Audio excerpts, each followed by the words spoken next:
Hello दोस्तों, स्वागत है आपका एसएससी एमटीएस इंग्लिश की तैयारी में। तो बिना किसी देरी के शुरू करते हैं आज का क्लास 18, जिसमें कि हम एसएससी एमटीएस इंग्लिश को पीवाईक्यू क्वेश्चंस को देख रहे हैं। तो बिना किसी देरी के देखते हैं आज का पहला सवाल।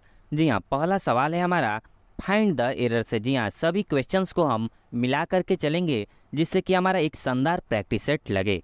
तो हमारा पहला सवाल है फाइंड द एरर से। तो देख लेते हैं पहला सवाल को पहले। This scripture has been translated in 70 languages. जी हाँ दोस्तों, ये एसएससी एमटीएस के सेकंड शिफ्ट में पूछा गया क्वेश्चन है। कौन से सेंटेंस के किस पार्ट में एरर दिया गया है यही हमें बतलाना है। इस सेंटेंस में कौन सा नियम लागू हो रहा है उसको पहले हम जानते हैं नेक्स्ट स्लाइड पर। जी हाँ दोस्तों, काफ़ी नोट्स बनाकर अच्छे से देख लेते हैं। तो इसमें हम जानेंगे कि कभी भी एक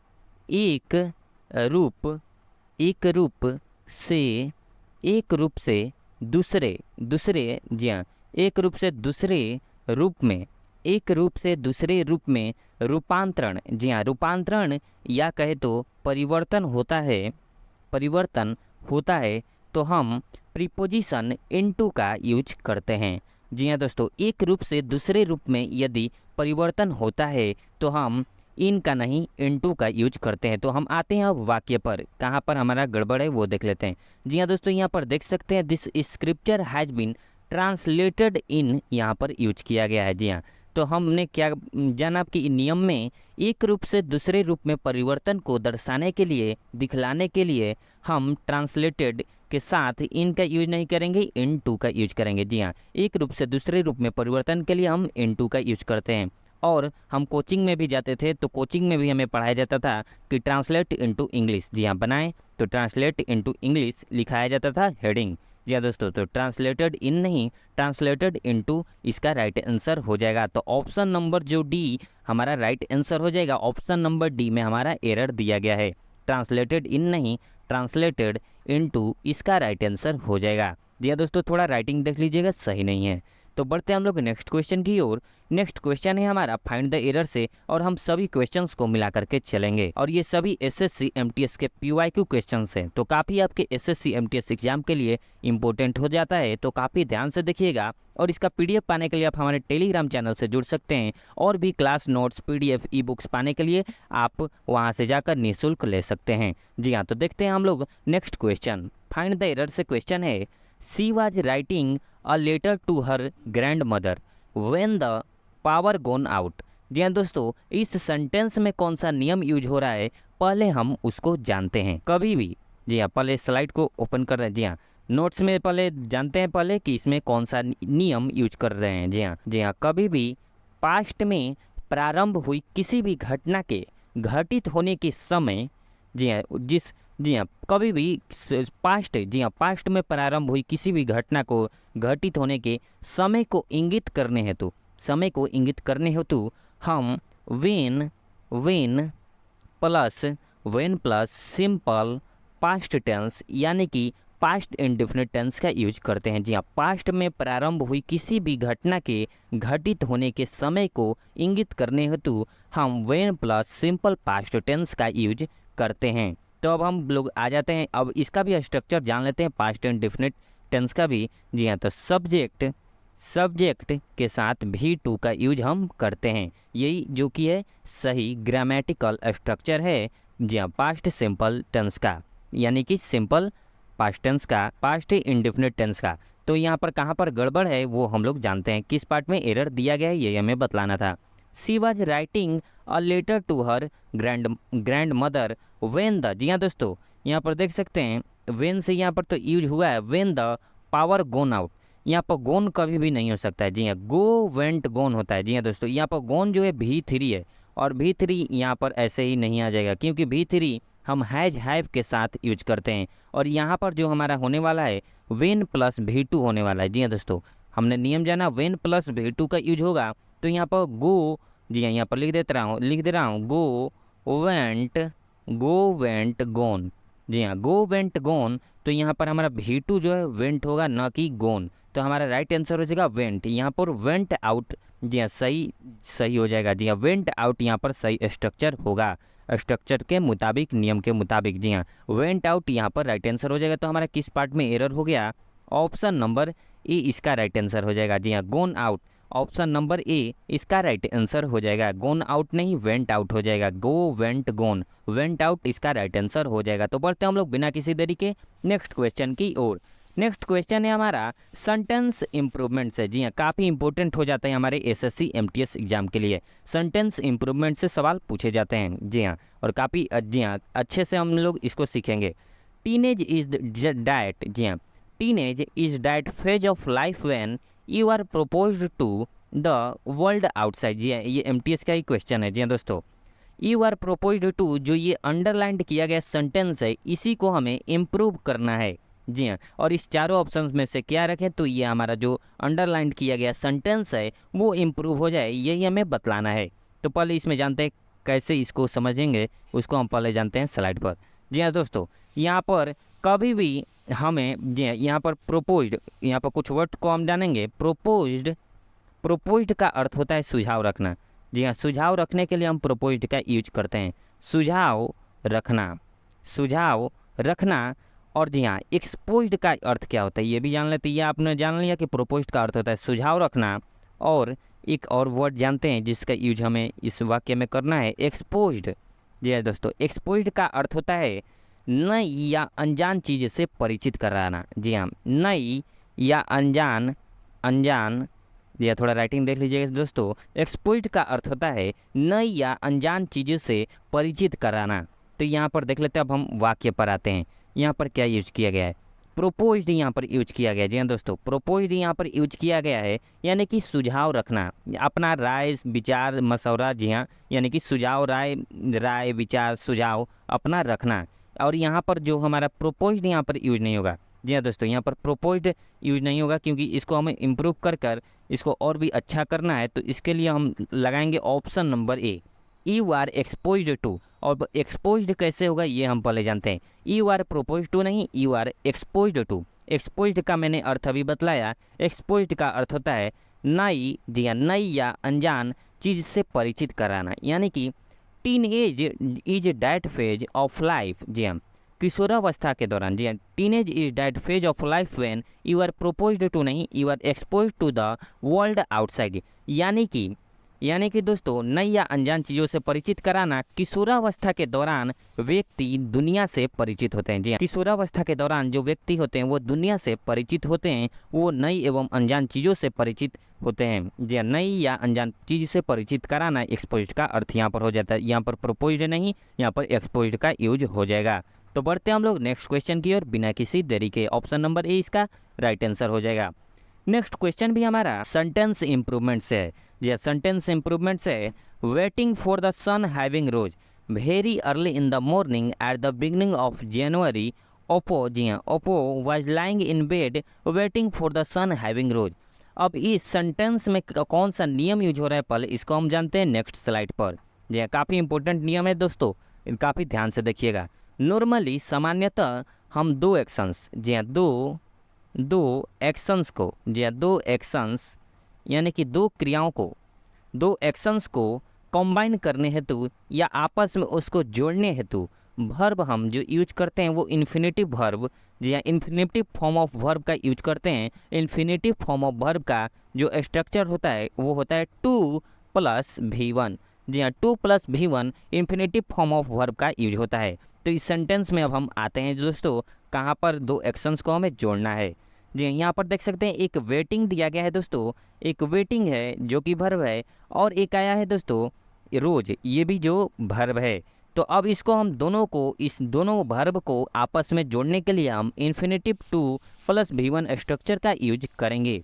तो यहाँ पर देख लेते हैं हम दोस्तों, ऑप्शन नंबर हमारा हो जाएगा, जो राइट आंसर है D. Option number D right answer हो जाएगा, waiting for the sun to rise. जी हाँ, सन हैविंग रोज नहीं होगा, यहाँ पर सन टू राइज। जी हाँ, टू के बाद कभी भी ध्यान रखिएगा, टू के बाद जो आता है वर्ब का फर्स्ट फॉर्म आता है। जी हाँ, काफ़ी ध्यान से इसको याद रखिएगा। Waiting for the sun to rise. जी हाँ, सन टू राइज होगा, न कि हैविंग। जी हाँ, टू से हम दो वर्ब को जोड़ेंगे यहाँ पर। जी हाँ, 2 + V1 infinitive form of verb का यूज करके। तो बढ़ते हैं हम लोग बिना किसी देरी के नेक्स्ट क्वेश्चन की ओर।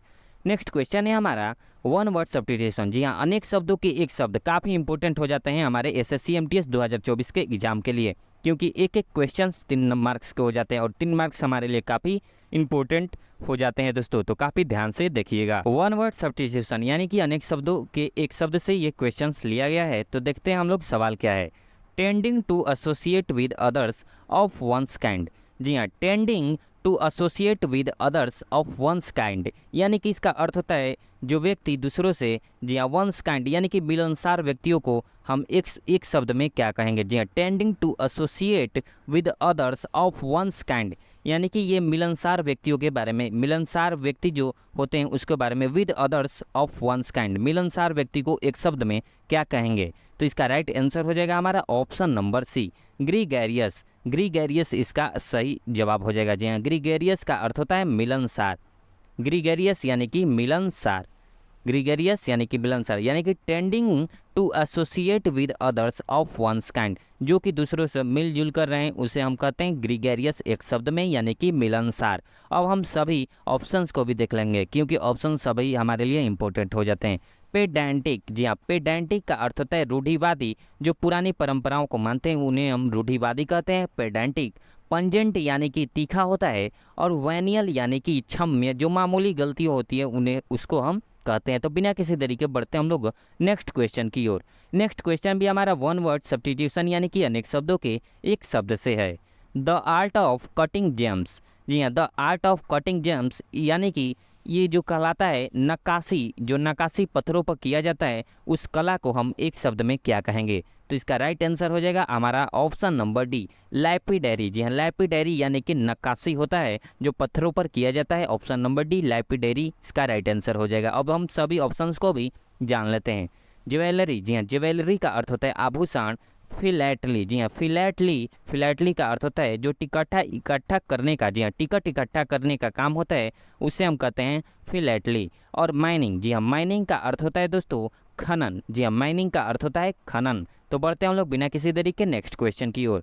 नेक्स्ट क्वेश्चन है हमारा सिनोनिम्स। सिनोनिम्स और एंटोनिम्स हमारे एग्जाम के लिए काफ़ी इंपॉर्टेंट हो जाता है, तो काफ़ी ध्यान से देखिएगा। इनचैंटेड, जी हाँ, इनचैंटेड का अर्थ होता है मंत्र मुग्ध। यहाँ पर लिख दे रहा हूँ, इनचैंटेड का अर्थ होता है मंत्र मुग्ध।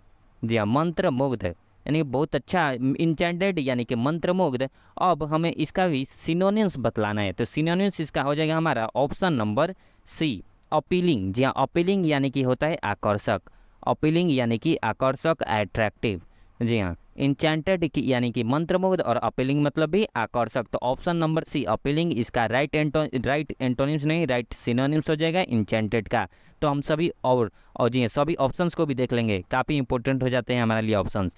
डिसगस्टेड, जी हाँ, डिसगस्टेड यानी कि घृणा, कस्ड यानी कि शापित होना, और जी हाँ, एक और वर्ड आया है रिपेलिंग। जी हाँ, रिपेलिंग का अर्थ क्या होता है। रिपेलिंग का अर्थ होता है हमारा, रिपेलिंग का अर्थ होता है दोस्तों अप्रिय। रिपेलिंग का अर्थ होता है अप्रिय। तो बढ़ते हैं हम लोग बिना किसी देरी के नेक्स्ट क्वेश्चन की ओर। नेक्स्ट क्वेश्चन भी हमारा सिनोनिम्स से ही, सिनोनिम्स, जी हाँ, काफ़ी अच्छा वर्ड आया है ग्लिम्स। जी हाँ, ग्लिम्स का अर्थ होता है एक झलक।